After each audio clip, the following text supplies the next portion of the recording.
WhatsApp guys, आज हम देखने वाले हैं Ramayan will happen again, mapping from Ayodhya to Lanka. Video होगी इंटरेस्टिंग, टाइटल भी इंटरेस्टिंग लगा है। मुझे सही से समझ नहीं आया कि क्या हो सकती है या ऐसा लग रहा है कि होगी। देखते पूरी वीडियो राज बाय बिग ब्रेन को चैनल से, उस वीडियो का लिंक है डिस्क्रिप्शन में। चैनल पर नहीं तो प्लीज सब्सक्राइब, वीडियो कर दे लाइक। 1 2 3 गो। जय श्री राम। अयोध्या, पंचवटी, किष्किंधा, रामेश्वर, इन्हें एक साथ जोड़ता है एक ही नाम, मर्यादा पुरुषोत्तम प्रभु श्री राम। प्रभु श्री राम। भारत के नक्शे पर ये एक दूसरे से दूर बसे अलग अलग खूबसूरत शहर जो प्रभु श्री राम के स्पर्श से बन गए पावन धाम। जय श्री राम। जय श्री राम। रामायण इस शब्द का अर्थ ही है राम का आयन, यानी राम की यात्रा। जन्म से लेकर अपना देह त्यागने तक श्री राम किन स्थानों पर गए, उन्होंने वहां क्या किया, इन सारी घटनाओं के वृतांत को ही रामायण कहते हैं। रामायण में कई स्थानों के बारे में लिखा गया है जिनका अपना महत्व है, अपनी कहानियां हैं। जैसे कि आपको पता है कि श्री राम ने किस स्थान पर एक तीर से 14,000 असुरों का संहार किया था, या फिर वो कौन सा स्थान है जहां आज भी श्री राम के पैरों के निशान पाए जाते हैं। भारत में ऐसी कई जगहें हैं जो आज भी प्रभु श्री राम से जुड़ी हुई हैं। आज हटके इंट्रो है थोड़ा।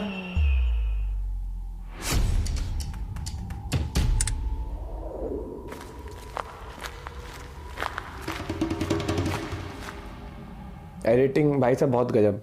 क्या आप जानते हैं कि श्री राम ने सिर्फ एक बाण चलाकर 14,000 असुरों का संहार किया था? वाल्मीकि रामायण के अनुसार श्री राम ने अपने वनवास के कई वर्ष पंचवटी गांव में बिताए थे। ये आज के महाराष्ट्र में स्थित नासिक शहर के पास है और इस गांव में स्थित कालाराम मंदिर का इतिहास भी रामायण से जुड़ा है। शूर्पणखा की कहानी तो हम सभी जानते हैं। रावण की बहन और दंडकारण्य में रहने वाली एक राक्षसी, जिसे दंड देते हुए लक्ष्मण जी ने उसकी नाक काट दी थी। वाल्मीकि रामायण के आरण्य कांड के अनुसार इस घटना के बाद खून से लथपथ शूर्पणखा क्रोध से चीखती चिल्लाती अपने भाई और दंडकारण्य के राजा खर के पास गई। अपनी बहन की ऐसी हालत देख उसके अपमान का बदला लेने के लिए खर और उसके भाई दुष्यंत और त्रिशिरा ने शूर्पणखा के साथ 14 असुरों को श्री राम पर हमला करने भेजा। लेकिन जब श्री राम ने उन सभी का वध कर दिया, तब डर से कांपते हुए शूर्पणखा फिर अपने भाइयों के पास आ गई। अहंकार में डूबे उसके भाइयों ने सोचा कि इस बार और भी ज्यादा असुरों को भेजकर वो श्री राम पर विजय हासिल कर सकते हैं। और फिर वो तीनों 14,000 असुरों को साथ लेकर श्री राम का सामना करने आए।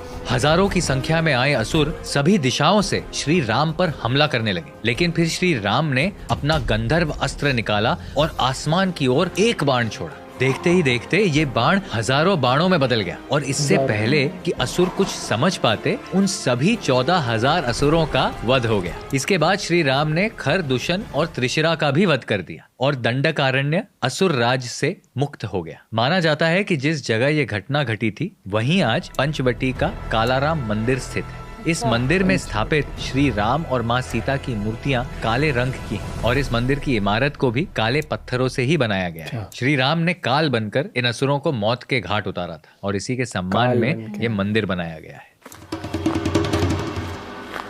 कितनी सारी चीजें जो आज भी नहीं पता। तमिलनाडु में बसा एक टापू जहाँ पानी पर तैरते हुए पत्थर दिखाई देते, जहाँ रामचरितमानस के अनुसार श्री राम ने एक शिवलिंग की स्थापना की थी, जहाँ श्री राम ने वानर सेना की मदद से राम सेतु का निर्माण किया। फिर उसी सेतु से गुजरकर उन्होंने लंका में प्रवेश किया। लेकिन क्या आपको पता है कि रावण का वध करने के बाद श्री राम फिर एक बार रामेश्वरम में रुके थे? लंकापति रावण असुर होने के साथ ही एक ब्राह्मण भी था और इसलिए श्री राम ब्रह्म हत्या का प्रायश्चित करना चाहते थे। इसीलिए शिवजी के परम भक्त रावण का वध करने के लिए वो शिवजी से क्षमा मांगना चाहते थे। तो अयोध्या लौटते समय उन्होंने रामेश्वरम में रुककर भगवान शिव जी की आराधना की थी। लेकिन रामेश्वरम की कहानी यहीं खत्म नहीं होती। रामायण से जुड़ी एक प्रचलित कहानी के अनुसार इसी टापू का एक छोटा हिस्सा है धनुषकोडी, जहाँ विभीषण का राज्याभिषेक हुआ था और माना जाता है कि यहीं उन्होंने श्री राम से अनुरोध किया कि वो राम सेतु को नष्ट कर दे, ताकि राम सेतु के मार्ग से लंका पर कोई आक्रमण न कर पाए। विभीषण की प्रार्थना स्वीकार कर श्री राम ने धनुषकोडी से ही एक बाण चलाकर राम सेतु को नष्ट कर दिया। लेकिन आज भी इस सेतु के अवशेष रामेश्वरम में मौजूद हैं और जो तैरते हुए पत्थर आज रामेश्वरम में दिखाई देते हैं वो भी कभी राम सेतु का ही हिस्सा हुआ करते थे।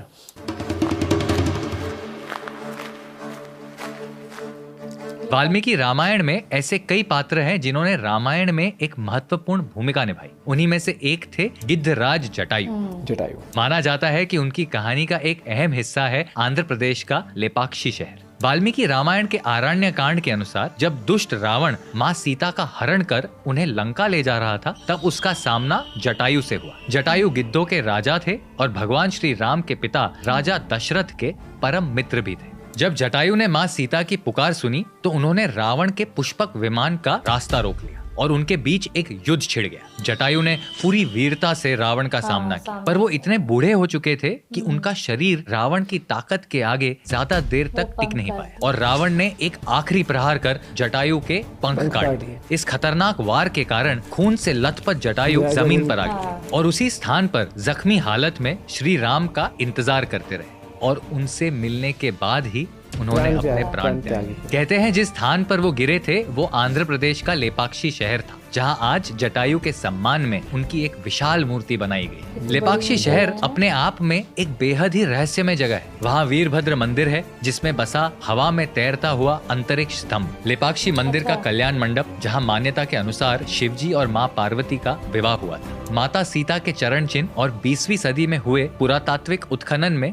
मिले दीवारों पर बने सदियों पुराने खून के निशान। ऐसे कई राज अपने अंदर छिपाए बैठा है लेपाक्षी शहर। रामायण से जुड़ा सबसे अधिक रहस्यमय स्थान माना जाता है ये।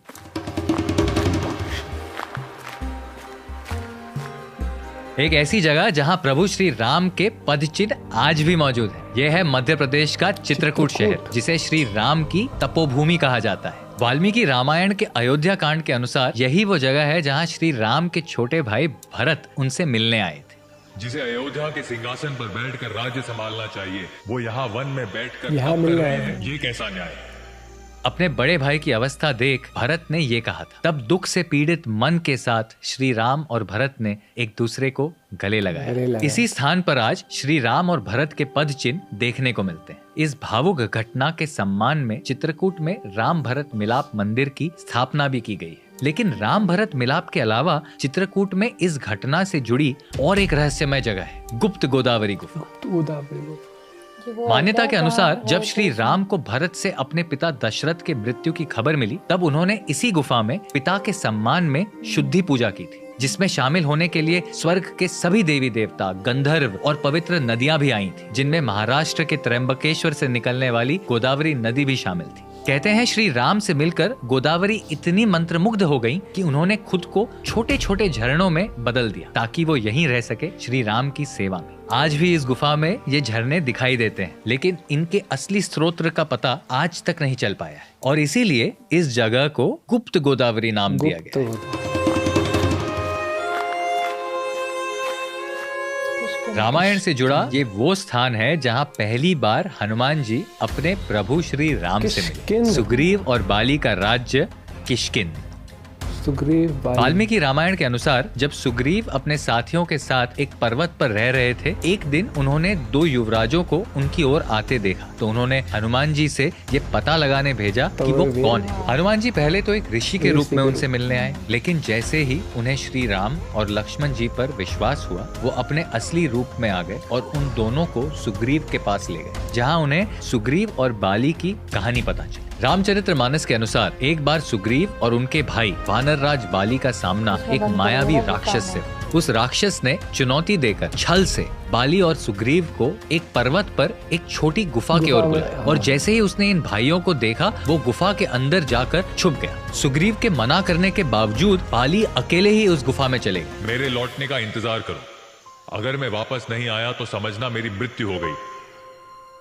ये कहकर बाली गुफा के अंदर चले गए। सुग्रीव ने 1 महीने तक अपने भाई का इंतजार किया और फिर उन्होंने देखा कि गुफा से खून की नदियां बह रही थी। सुग्रीव ये देखकर बहुत दुखी हुए। उन्हें लगा कि बाली की मृत्यु हो गई। अगर मैं भी गुफा के अंदर चला गया और राक्षस ने मेरा भी वध कर दिया तो किष्किंध का क्या होगा? ये सोचकर सुग्रीव ने उस गुफा का मुंह एक बड़े पत्थर से बंद कर दिया और वापस लौटकर किष्किंध का राज्य संभालने लगे। लेकिन बाली जीवित थे। ये सोचकर कि सुग्रीव ने छल से उनका राज्य हासिल किया है, बाली ने बदले की आग में सुग्रीव से उनका सब कुछ छीन लिया और उनकी मृत्यु का आदेश जारी कर दिया, जिसकी वजह से सुग्रीव को ऋष्यमुख पर्वत पर जाकर छिपना पड़ा। सुग्रीव की दर्दनाक कहानी सुनकर श्री राम ने उनकी सहायता करने का वचन दिया और बाली और सुग्रीव के बीच हुए युद्ध में श्री राम ने बाली का वध कर दिया। सुग्रीव को अपना राज्य वापस मिला। तब उन्होंने हनुमान जी के साथ बाकी वानर सेना को श्री राम की सहायता के लिए उनके साथ भेजने का आदेश दिया। ये थी कुछ जगहें जो रामायण काल से लेकर आज तक हर राम भक्त के